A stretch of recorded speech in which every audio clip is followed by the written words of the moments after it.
It is good to have you today. So yeah, I sent a thing out just a few minutes ago. I don't know if you got it in time, but that's kind of the outline we'll be using today. But our bottom line is that this is what we are going to be doing today. The sevens.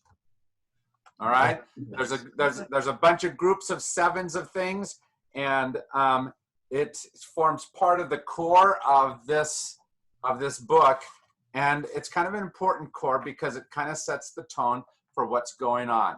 So what you're going to see is the seven seals, the seven trumpets, the seven thunders. Oh yeah. Now the good news about this is you don't have to know anything specific about them. And that goes against a lot of conventional wisdom because people have tried to figure out what exactly do they mean. Well, let's get down and let's dig in and let's try to make it, let's try to find the hidden meanings there. Remember that this is a revelation, not a set of hidden meanings. Okay? And because we've tried to interpret it as hidden stuff, and only I can know the right answer, then we mess it up all the time. I think he's telling very clear and easy to understand things. Okay? So all the books that try to turn it into specifics that nobody else knows are just wrong, from my opinion. Okay? Know that I think it's a very clear and easy book to be able to understand. Oh my. Okay, so let's start with the seven seals. Here we go. Then I saw the Lamb open one of the seven seals. Remember, those seals are the seals around the scroll. The thing allows the revelation to happen. We're opening up the revelation. It's not hidden any longer. Then I saw the Lamb open one of the seven seals, and I heard one of the four living creatures cry out as with a voice of thunder. Remember those four living creatures that sat around the throne? Did I show you the picture from First Church Phoenix? Yeah. Those four creatures. Come, I looked, and there was a white horse. Its rider had a bow. A crown was given to him, and he came out conquering and to conquer. The second seal does almost the same thing, but it's a bright red horse, and its rider was permitted to take peace from the earth, so that the people would slaughter one another, and he was given a great sword. The third seal, almost the same, but with a black horse. Its riders held a pair of scales in his hands, and I heard what seemed to be a voice in the midst of the four living creatures saying, a quart of wheat for a day's pay, and 3 quarts of barley for a day's pay, but do not damage the olive oil and the wine. You see the pattern that's going on here. Very simple little pattern so that we know that they're all connected. We'll get to the fourth living creature in just a second who follows the same pattern, but I can't quite fit them all. Well, maybe I can do it this way and I can fit them all on. Okay, there we go. When he opened the fourth seal, there was the pale green horse. Its rider's name was Death, and Hades followed with him. And they were given authority over a fourth of the earth to kill with sword, famine, and pestilence, and by the wild animals of the earth. Do you see what's happening here? He is describing what happens every single time when there is despot that happens. Okay? Somebody comes to conquer, and then there is war, then there is economic disaster, and there is death. It is a pattern of how human history has gone for thousands of years. Somebody tries to conquer, there is war, economic disaster, and death. It goes together. He's just setting up a pattern of how life works in the world. Some of you have had to, let me get out of here. Some of you have had to live through some of that time, all right? How many remember it all, World War II? And did Yeah. you see some of that pattern? Did you see a despot that said, I'm going to conquer? Yeah. Did you see war begin, economic difficulties challenging, and death happening? Yeah. He's not describing anything new or in the future. He's describing what happens again and again and again. It's how life and our warlike nature happens in the world. We've been lucky enough to live in a space where we can kind of throw all that off to the rest of the world. Okay, that happens in Africa, but it doesn't quite touch us here. That happens in Southeast Asia, but we don't really feel all the effects of it. We've been lucky to be able to do that. But if you talk to somebody in Iran, when we invaded there, you would hear a whole different story, wouldn't you? In Iraq, sorry, said that wrong. They would have heard all four of those steps, wouldn't they have? Yeah. Yes. So this is what it's describing, is what is normal, typical, and just how life works. Now, the bad part about this is that what we haven't really covered is that there's somebody in charge of all that. And guess who causes all that? No. Any ideas? Who do we blame for all that? Well, Because it's a crucial element about this whole, about understanding Revelation. Who causes that cycle of conquering, conquering, economic disaster, war, economic disaster, and death? Well, it's Satan, isn't it? No, it's not. I'm sorry. That's what most people will guess, but it's not. the tyrant. That would be a good guess also, but it's not. The president. Satan. Satan. God. God is the one who is in charge of all this. God is the one from which all this springs. Huh. Okay? It's not an external force. And this is important because, see, God is the one who has set up all this stuff, and all this stuff is happening. Now, we don't have to believe in this God, that God causes all this problem. It's important, though, for the story to know that this is not happening outside of what we know. It's that God is in charge of all this. And that which is happening, whether we like it or not, God will also fix. Yeah. Okay? That's important to this story. Now, how many hope we go in another one of those cycles of conquering, war, and all the way through? How many are hoping that's what's about on our horizon? Oh, Yeah. Mhm. no. But it's important for you to know that God is in charge of. And God will draw it to the end of the story, even if right now we don't like the story. Because that's what this book is about. They believed in an omnipotent God that in a very real way had all the power and nobody else did. We don't quite believe that. We know our own power, don't we? We know the way despots again and again throw this kind of cycle into the world. But for them, it was important to understand that they knew that God was still in charge. Mhm. And that omnipotent God was going to take care of all the challenges and difficulties. Now, we don't have to believe in the destiny invoking God that they believed in for us to be able to rest in a spot that says God will draw us towards. For me, the very nature of what God does is draw us towards the best of this moment, not towards the worst. Okay? It goes on to describe the other three seals being opened. One of them is that under the altar there are the souls of the martyrs are crying out. Okay, all those that have been killed cry out to God. And there's a great earthquake. The sun becomes black. The moon becomes like blood. And at the end of chapter 6, they call out, who is able to stand? And the answer is what?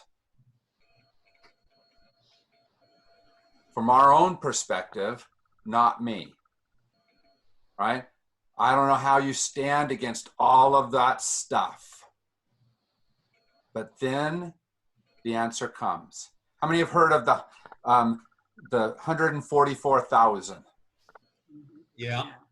Some churches have tried to turn, some denominations have tried to turn that into only this many people get saved. Yeah. Right? Rapture. Yeah, only this many people get carried off. And they usually see it as a very small number. Yeah. Okay? Do you know why we see it as a small number, 144,000? Well, We live on a planet of 7.5, 8 billion people. Because we live on a planet with thousands and thousands and millions and billions of people. And so 144,000 is no longer a large number for us. Yuma during the winter had more than 144,000 people in it. And it was more crowded than during the summertime, but it was not very large compared to Tucson, compared to Phoenix, compared to New York, right? 144,000 has become a small number. This is where you get to 144,000. 12,000 from the tribe of Reuben, 12,000 from the tribe of Judah, 12,000 from the tribe of Dan, 12,000 from each of the 12 tribes of Israel. right. 12 right. times 12, 144,000, right? Yeah. I remember coming across that sometime. 12,000 was an enormous number. Okay? The types of towns that they had would have been a few dozen, 100, maybe 1,000 in a large town. So to say that 12,000 people are going to come from this area, 12,000 from that area, 12,000 from all over, was saying, look how many people are going to be saved from all of this, Mm-hmm. are going to be carried through that tribulation. And then, in case we weren't sure about it, let me show you what's added.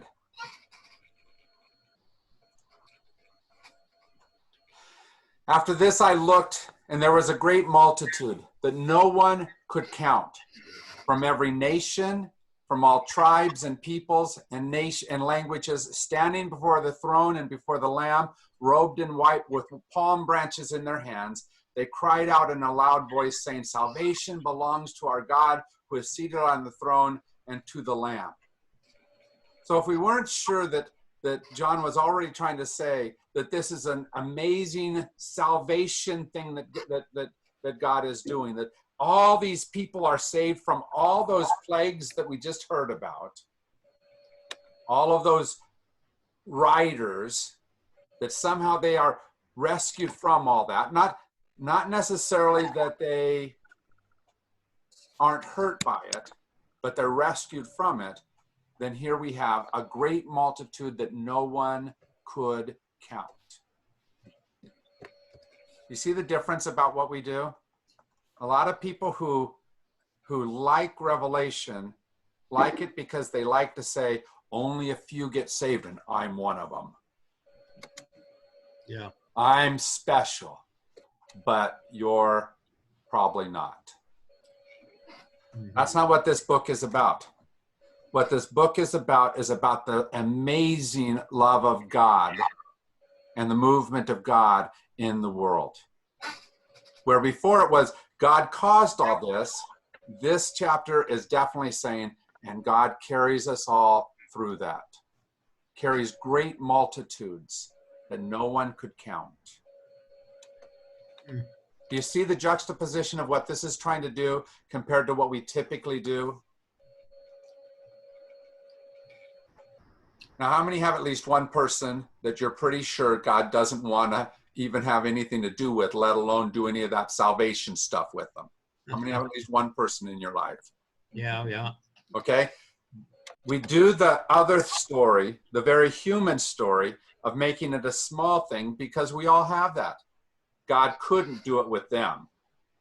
God wouldn't want to do it with them. But this is a story where John is saying, guess what? Something bigger is going on. Now, depending on what your theology is, or how you want to use that theology, that might not come as a comfort. If you want to be the only one who gets it, if you want to be alone in heaven, then that's not going to be very comforting. But if you believe in a God who's greater than all of us, who is truly drawing all of us into that love, it's pretty cool, isn't it? Okay. How's that change your view of Revelation?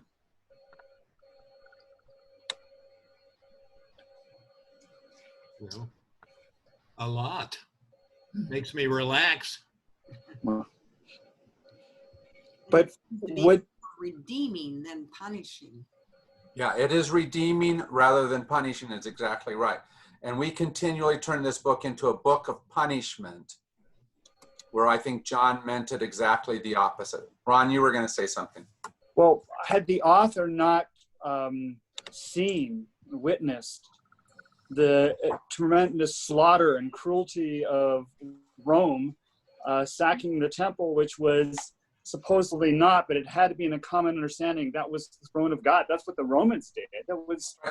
And it must have been so shocking to him that has to color the story. It does.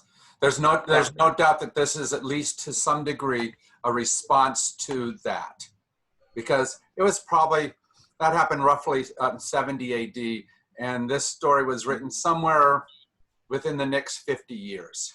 And so from a Jewish point of view, that destruction of Jerusalem was still very fresh, very alive, right? And so he's saying, what now? Because it looks like the story is somebody won, and it's not me. Somebody won, and it's not God. Yeah, yeah. And so that, you're exactly right, Ron, that's the story he's trying to counter in people's heads. Right? And Rome looks like such a powerful thing that there's no way we can overcome it. Right? But do you see what he's trying to say is that's not the truth? Okay? Okay. How about the rest of you? How do you feel about it?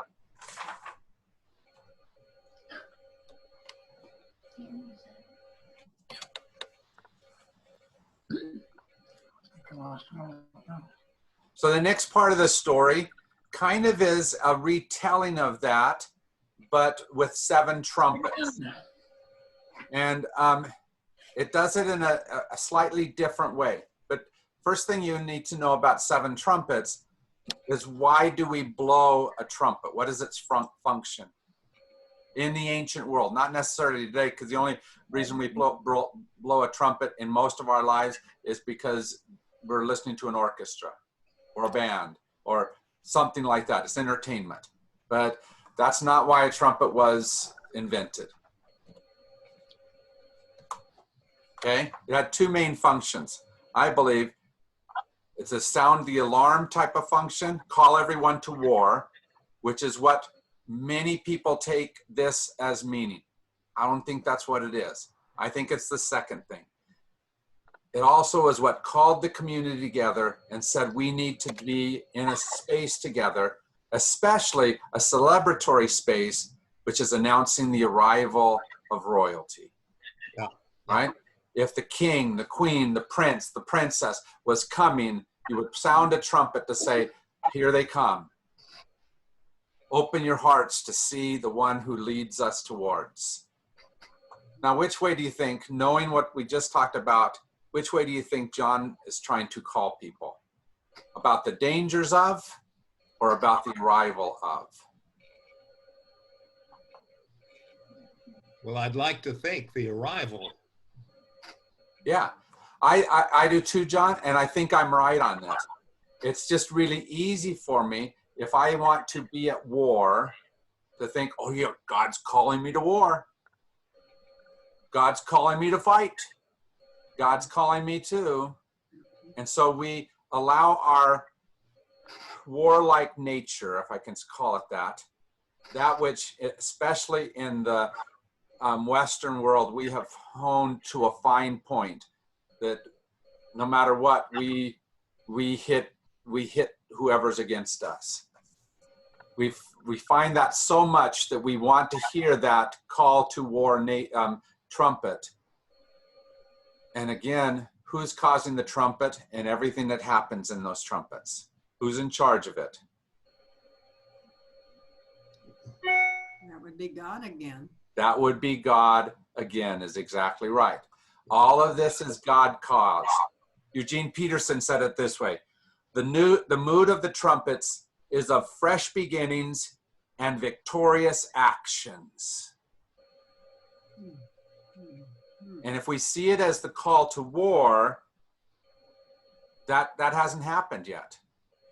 It is that which is already happening, and we're stepping into it. So Eugene Peterson goes on to talk about prayer and essentially calls us that with prayer, we see not just the terror, but we also see the possibilities. We see not just the challenge of this moment, the difficulty of whatever's there before us, the falling apart of things, the darkening of the moon and whatever it happens to be that are revealed there. We see that God is at work in the midst of it. Now, how have people often told this story? Just about the hell, the hell in a handbasket type of story, right? And you miss the point if you hear that. Because this is a story about how amazing God is in the midst of it. Because the bottom line of this story, what's its purpose for us? What's it trying to help us be? Faithful. Whatever it is that's going wrong, can you remember who you are? Can you remember the larger truth? And can you live as that person of belief even when it's all going this way? Is God still in control of all of it, essentially? Or have you lost that ability to remember that? And it's easy in that type of time, isn't it? How many stuck in the isolation of your home begin to see whoever's living in that home with you from a bit more of a vicious point of view, suspicious point of view, right? It's easy to do because the time sucks away the easy niceties and shows us a lot of the bumps and bruises. And we know the other story is true, right? We've lived with that other person long enough that we know, but it doesn't always feel like it in the moment, does it? Yeah. And that's what he's reminding us of, that we have to remember that. Okay? Mm-hmm. The last three kind of take a turn, last three trumpets kind of take a turn, which is interesting, where before it was one set of things, more natural disasters. The other ones take on more of a demonic type of disaster. Okay? It's not so much of an earthquake type of thing as all of a sudden these hideous cricket type of things come out of the pit and come and bite on people for 5 months. Yeah. Right? As hard as what an earthquake can be, what he's trying to say is that's not the worst of what can happen. Sometimes things that you don't understand will happen. Sometimes stuff that you don't want to understand will happen. So what he's saying is you can't control the perils that enter your life. And it might very well go from bad to worse. And from worse to worse. The last three, say the three woes. Whoa, whoa, whoa, right? They're all coming. What are you going to do? And the answer is always what we've already talked about. I'm going to still remember the truth. I'm going to be faithful to what I know is true, even though today is worse than yesterday. So I saw a thing that happened in Michigan today. Did you see that?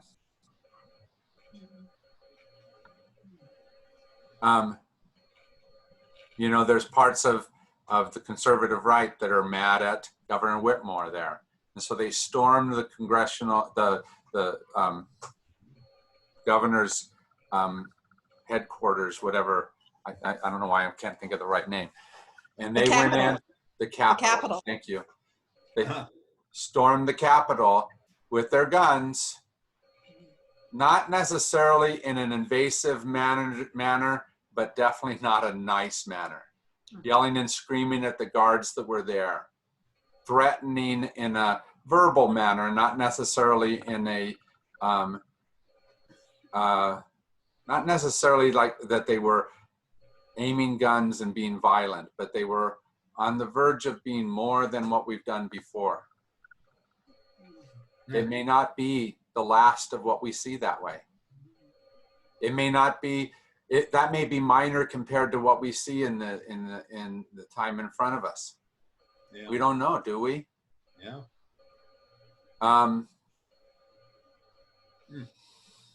It scares me that in a very real way, we may be living the beginning of these cycles of woe. Yeah. I hope not. I hope we figure out and our system figures out how to do the best of this moment, not the worst of what my fears are. But we're on the same space of the same type of cycle. Do we choose to let it continue to get worse, or do we somehow become faithful? And I don't mean just us. I mean all of us in this Christian nation that we live in. Do we figure out how to be God-fearing in the way that will redeem this moment, or do we allow it to deteriorate like so many other moments through history have done? Because the people in Nazi Germany, for example, they were good God-fearing people. Yeah. And what happened there? Yeah. Yeah. Fear and apathy. Go ahead. Fear and apathy. That's right. And will we continue to allow that to happen, or will we somehow turn the tables differently? At the end of, let me get there, sorry.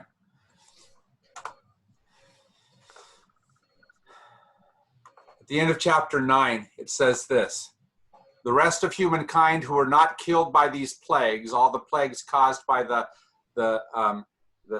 different trumpets. Those who were not killed by these plagues did not repent of the works of their hands or give up worshiping demons and idols of gold and silver and bronze and stone and wood, which cannot see or hear or walk. And they did not repent of their murders or their sorceries or their fornication or their thefts. They continued to be what they wanted to be, not be led by what God wanted them to be. I'm sorry, say again. And the challenge about that is, you know who knows what God wants you to be the most? If you're really honest with yourself, oftentimes it's your enemy. Because your enemy is looking at you and saying, yeah, I can see how you're not following God right now. Because I wouldn't do that. Now he's got a whole nother other thing that why he's not following God, because how many know some of that about the people who are on the other side of some political or economic divide from you? Who knows what they're doing wrong? But whatever they're doing wrong is not your concern. You have to figure out what it is that you're doing wrong in this moment. How is it that today, in this moment where we live, how is it that we're not being faithful? Does that make sense? So let me ask it as a real question, and let's try to think here at St. Francis, what more could we do to help the divine presence in the world become real? Where has our selfishness or our singular focus, and I don't even mean these in bad ways, but how have they blinded us to something else that might be needed in this moment? What is it that we're missing today?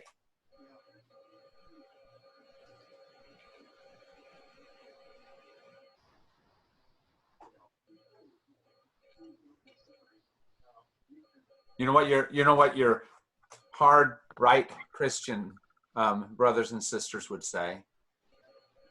You guys don't read the scriptures enough. You're busy listening to other voices besides just the scriptures. You believe in John Spong more than Moses. They're not wrong in that, right?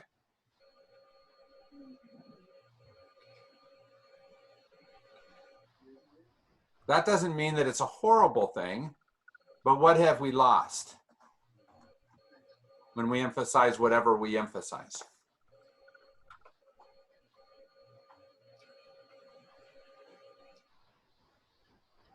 Understanding of others. That's right. Yep. If nothing else, I don't understand why he likes Moses more than what I do. Right? What else?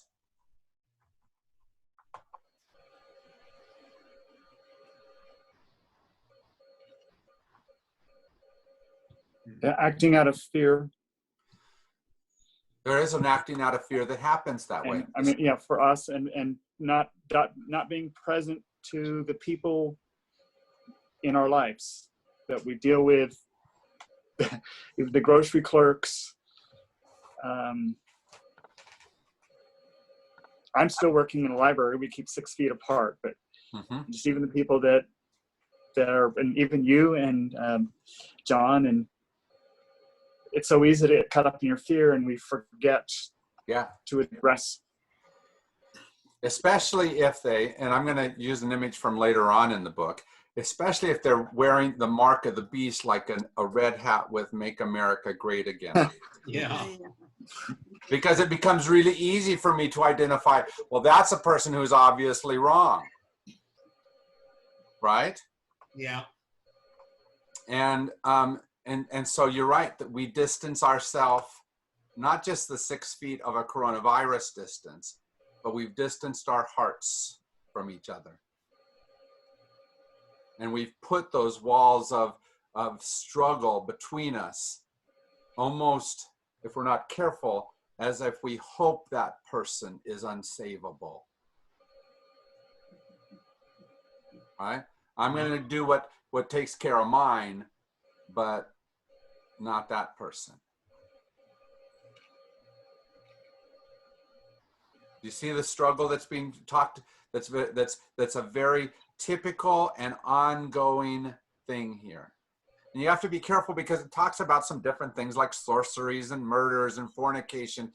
But remember that this is not necessarily talking specifics. It's talking in generalities. And what Jesus did on a regular basis, he took things away from, if you walk more than 7 feet on a Sabbath, then you've broken the law, to the heart of how is it that we, in whatever way, our hearts have been drawn away from. And there's lots of ways that we lose contact with that larger picture. Lots of ways that we're in the present, not living in connection with the divine we say we believe in. Mhm. And all of this is about remembering that connection back into the larger story. Isn't that the source of his quibble with the Pharisees? And Yeah. yeah, and he's Yeah. so radical that he's going against Deuteronomy and Numbers. Okay. And he's Yeah. essentially saying you've forgotten what was most important. He called it the weightier matters of, Yeah, yeah. right? But we all do that in some way, right? Unless you go back to what I said a little bit ago, unless you've read John Shelby Spong and like him like I do, then you're not really being faithful too. And he's Yeah. saying that same thing about some author or some book that he likes. Yeah. And neither one of those is an entry test into heaven, right? There's not a simple way to be able to have this connection to the divine. It's an ongoing set of circumstances to which we have to figure out how to be faithful, to which we have to help each other be faithful. Because life, and in particular the living the spiritual life, in the midst of all this stuff that we've been talking about, all this stuff that my conservative friends would call the world, all these things which tell a different story than the divine story, all those things make that other set of choices the easy route. And we have to figure out how to take the faithful route, whatever it happens to be. Uh-huh. So what gets in your way? There's a lot of different things that do that, right? Anybody ever get to where what's for dinner tonight becomes more important than what's the right way to live? Yeah. How about how do I earn my money today? Right? And all of that gets in the way of. How many ever have a health reason that sometimes takes your concern and makes it so you focus on whatever that is instead of? And how many have a cousin Bob like I have? Ah, we knew that was coming. Yeah. All that stuff, right? Now here's what's really interesting about it. In chapter 10 of all this, he comes up with the third set of sevens. We've had the 7 seals, we've had the 7 trumpets, and both those kind of tell the same story. And then he comes up in chapter 10 and he says, and there's the 7 thunders. Now look what happens with the 7 thunders. That one I do not know about. Oh, I didn't put it up here. Anyway, it says basically this. I didn't put it here, but I have it right here. Sorry. I thought I put it in my thing. So it says,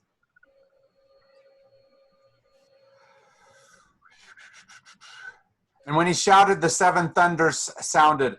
And when the 7 thunders had sounded, I was about to write, but I heard a voice from heaven saying, seal up what the 7 thunders have said and do not write it down. And so in the same way that the seals have announced and the trumpets have announced, these thunders are announcing the truth. We don't even know exactly what that truth is, but I'm guessing it's the same type of pattern as the other 2 sevens. The way that God announces of how things work.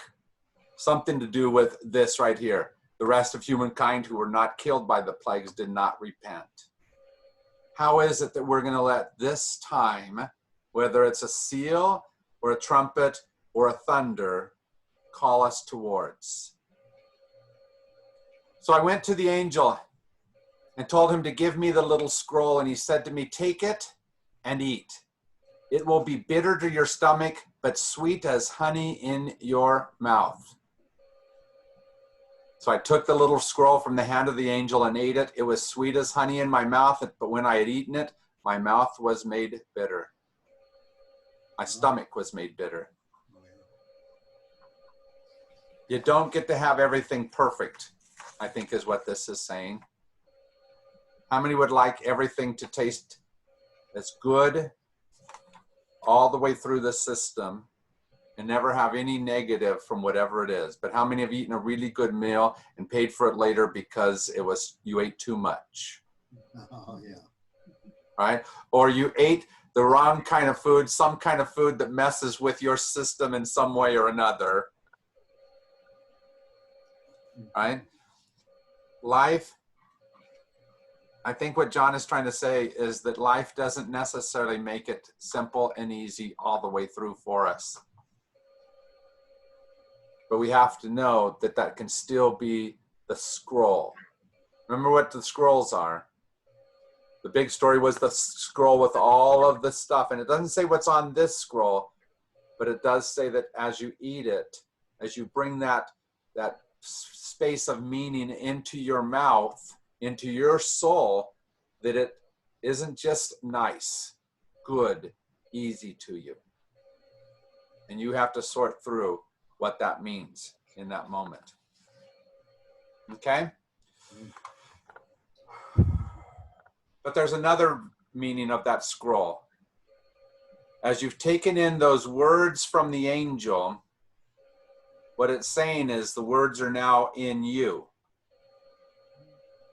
And you've got to somehow speak them.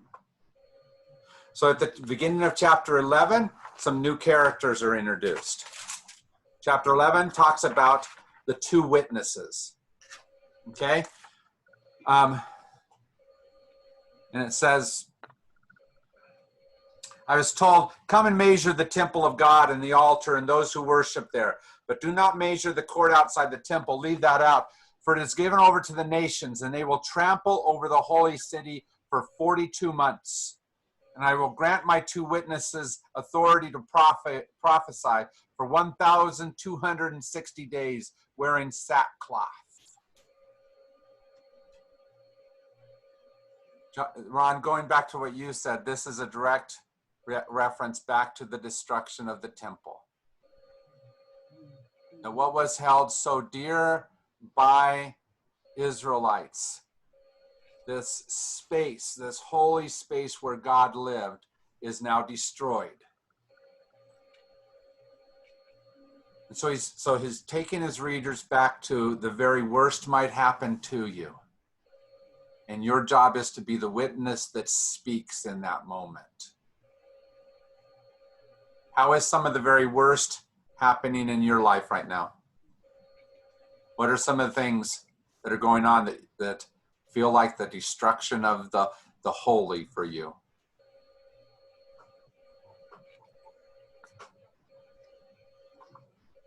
Referring to Trump. Say that a little louder. Oh, well, I keep thinking of the political scene and how awful Trump's so-called briefings are. They're so injurious and dangerous. They are, aren't they?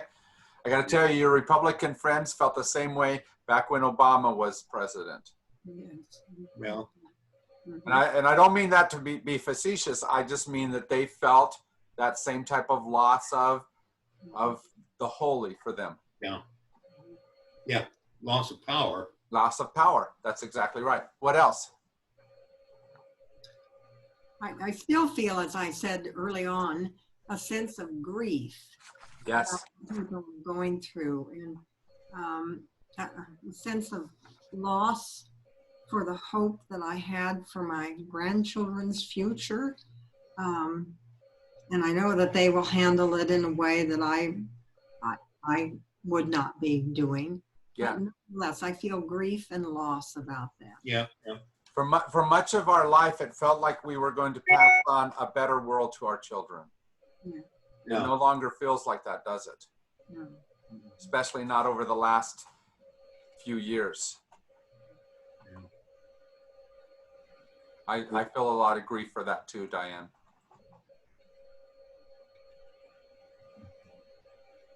Oh, I would bring up first just, I mean, it is that belief that we'd always be on a constant up, and the backlash that's happened since the 60s, on the 60s, has come basically back. And then I guess the other thing is in being in liminal space where everything was going, and then suddenly you're out in the wilderness and you're not sure what's going to happen. Yeah. And just you've lost the certainty. Yeah. Going back to some of the biblical images, I think we felt like we arrived at the promised land, and all this tossed us, like Doron said, right back into the wilderness. Damn it. Right? We thought we'd arrived. We thought we'd done it, and we found out that we haven't quite. Now, it's important what he does at this point. He introduces one more character, and we're going to talk about this character more later because we're almost at the end of our time. But in verse 7, wait, I think I have it on the screen here. Oops.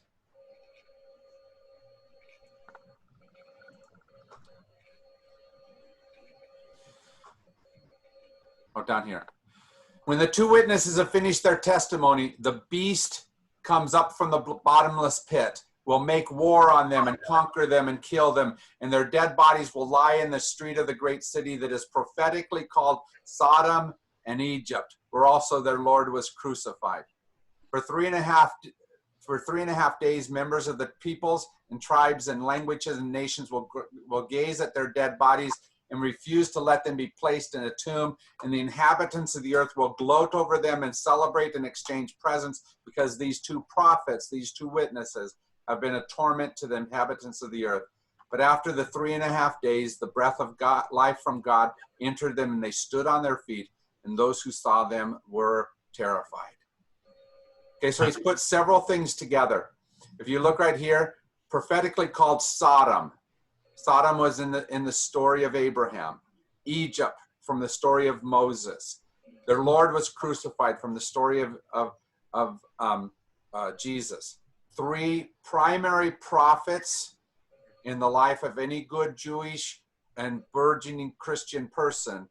3 primary prophets,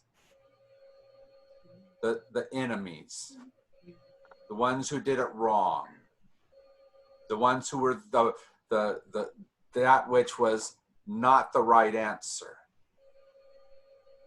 But you'll see another set of images, both in this story and in here. You're going to hear some numbers. Ancient Jews especially, were big on numerology. And I want you to notice what's said again and again here. They will trample the holy city for 42 months. They will prophesy for 1,260 days. Just so you know, 42 months and 1,260 days are roughly the same. They're meant to be that way. Down here, you'll see that there's some other numbers. For 3.5 days, members of the peoples and tribes and languages. And after the 3.5 days, now that's partially kind of referring back to the resurrection of Jesus, but it's a little bit longer. And the 3.5 is important, because as you go to here, guess what 42 months is?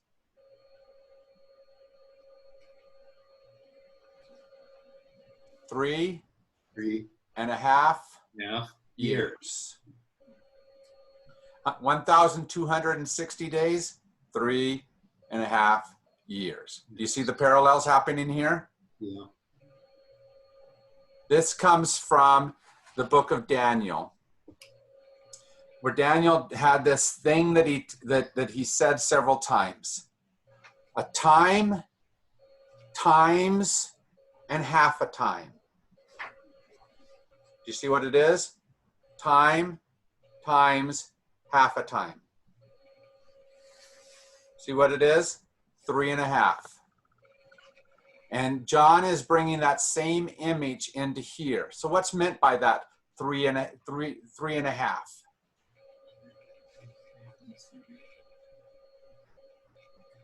There's several things that I believe are important about this.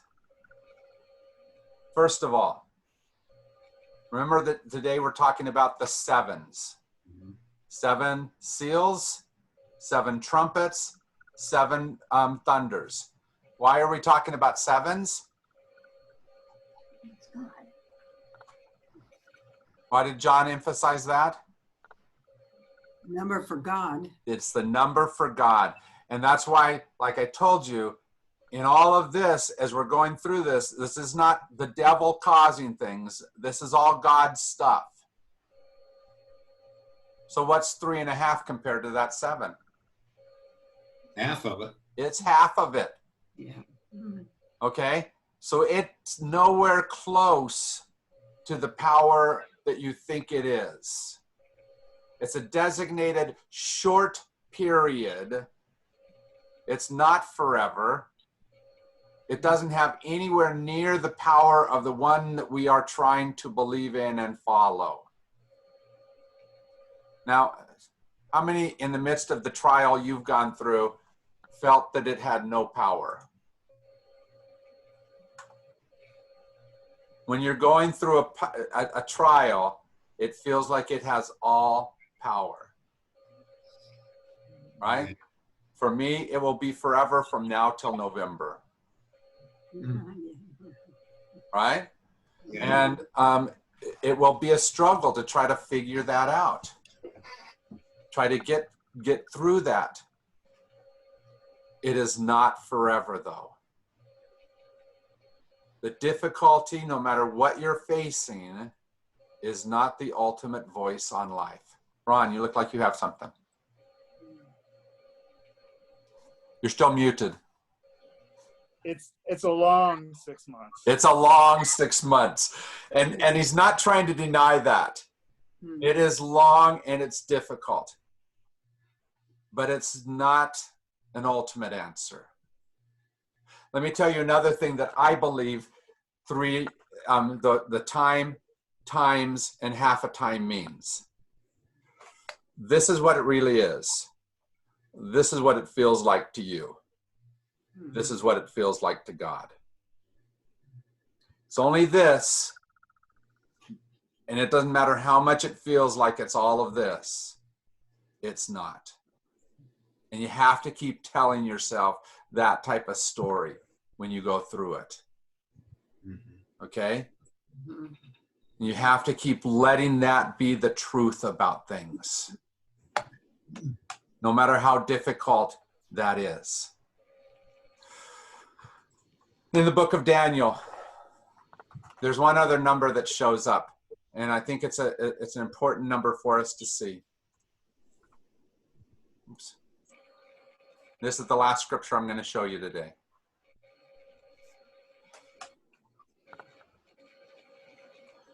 No, I'm going to show you both these scriptures. Just a second. Let's get to this one. For how long is this vision? Asked somebody of Daniel. And he answered, for 2,300 evenings and mornings. Then the sanctuary shall be restored to its rightful state. Do you see what Daniel did here? Time, times, and half a time was 1,000 plus. So he's doubled that and said, this is how long you might have this difficulty. But in 2,300 evenings, guess what's going to happen? The sanctuary, which had been destroyed in Daniel's time, as it had been destroyed in John's time, it shall be restored. John saw the restoration of the temple that had been destroyed in Daniel's time. And he's telling them, see, they thought it would never be, but it was. You think it will never be, but guess what? It also will be restored. And so the end of the trumpets, the end of the 7 things, the woes, it says, then the 7th angel blew his trumpet, and there were loud voices in heaven saying, the kingdom of the world has become the kingdom of our Lord and of his Messiah, and he will reign forever and ever. The word time that gets used again and again in Daniel and is repeated in Revelation is the word kairos. And kairos doesn't have a definitive meaning of meaning a day or of a this long amount of time. It means God's time. We don't understand that because God's time works differently than our time. But God is present in that time. And that which is destroyed, that which is taken away from us, that sanctuary that we lost, is restored in kairos time. But our job is to remember that it's going to be and continue to act as if that's the truth, even while we stumble over the stones of the temple that has been destroyed.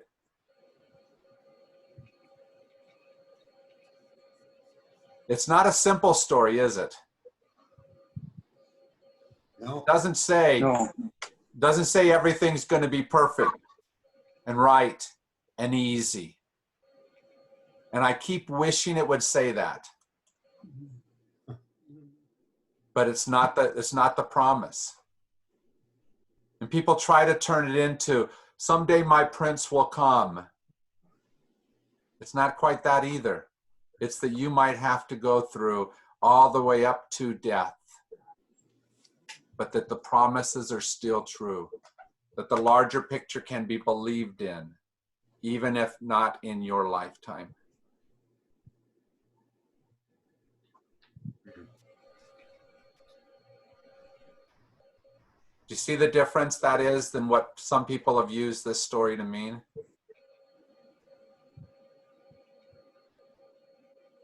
So what's the challenge for you in this moment? How is it that you are challenged to believe in that kairos time of God?